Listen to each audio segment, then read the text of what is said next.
Assalamualaikum warahmatullahi wabarakatuh. Selamat pagi, teman-teman semua. Bertemu lagi di mata kuliah Hukum Dagang. Pagi hari ini, Bu Anissa akan menjelaskan tentang pengertian hukum dagang, gitu ya. Minggu kemarin kita sudah bahas dikit-dikit gitu ya tentang apa itu dagang gitu ya. Nanti hari ini Ibu akan refresh lagi tentang apa sih hukum dagang itu gitu ya dan apa saja tujuannya, kemudian kenapa kita harus belajar hukum dagang gitu ya. Oke. Oke, apabila teman-teman mendengar istilah hukum dagang, sebenarnya apa sih yang ada di benak teman-teman gitu ya? Oke, jadi jika kita mendengar kata dagang, tentu saja yang tersirat dalam pengertian ini adalah kegiatan untuk mendatangkan keuntungan atau profit oriented gitu ya.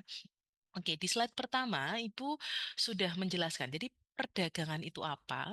Perdagangan adalah pekerjaan membeli barang dari suatu tempat pada suatu waktu yang menjual barang dan menjual barang dari tempat lain pada waktu yang lain yang bertujuan untuk memperoleh keuntungan. Jadi intinya kegiatan perdagangan ini adalah memperoleh keuntungan atau profit oriented gitu ya.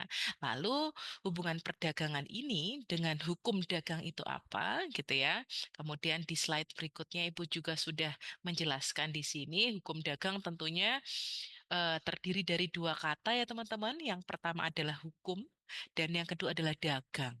Kita ketahui di mata kuliah pengantar sebelumnya, tentu saja pengantar ilmu hukum dulu teman-teman juga sudah mempelajari bahwa hukum itu sejatinya adalah aturan, gitu ya, aturan, batasan, kaidah yang berisi hak dan kewajiban, gitu ya. Tentunya hukum ini adalah bersifat mengatur dan memaksa ya. Kemudian dagang atau perdagangan, perniagaan itu adalah suatu pekerjaan untuk memindahkan atau menukar barang dari satu tempat ke tempat yang lain gitu. Gunanya atau manfaatnya adalah untuk mendapatkan keuntungan.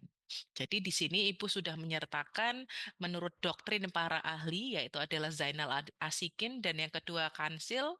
Jadi intinya hampir sama ya teman-teman jika teman-teman melihat pengertian dari kedua pendapat ini itu hampir sama adalah berisi aturan hukum, berisi kaidah hukum, berisi aturan yang mengatur tingkah laku manusia yang kan untuk sistematika hukum perdata gitu ya. Jadi agak sedikit berbeda. Kalau di dalam KUH Perdata ada 4 ya teman-teman, dalam sistematika KUHD ini ada dibagi menjadi 3.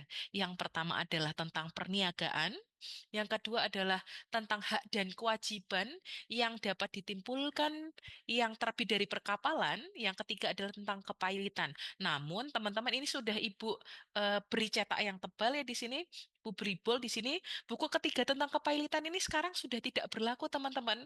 Karena apa?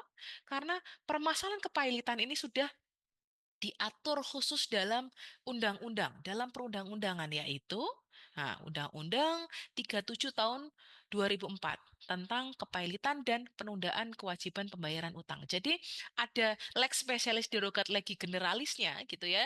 Jadi aturan spesial lah gitu yang kita gunakan. Jadi terkait kepailitan kita sudah menggunakan aturan khusus yaitu Undang-Undang 37 tahun 2004 tentang kepailitan. Jadi ketentuan buku 3 dalam KUHP, mohon maaf dalam KUHD ini sudah tidak berlaku.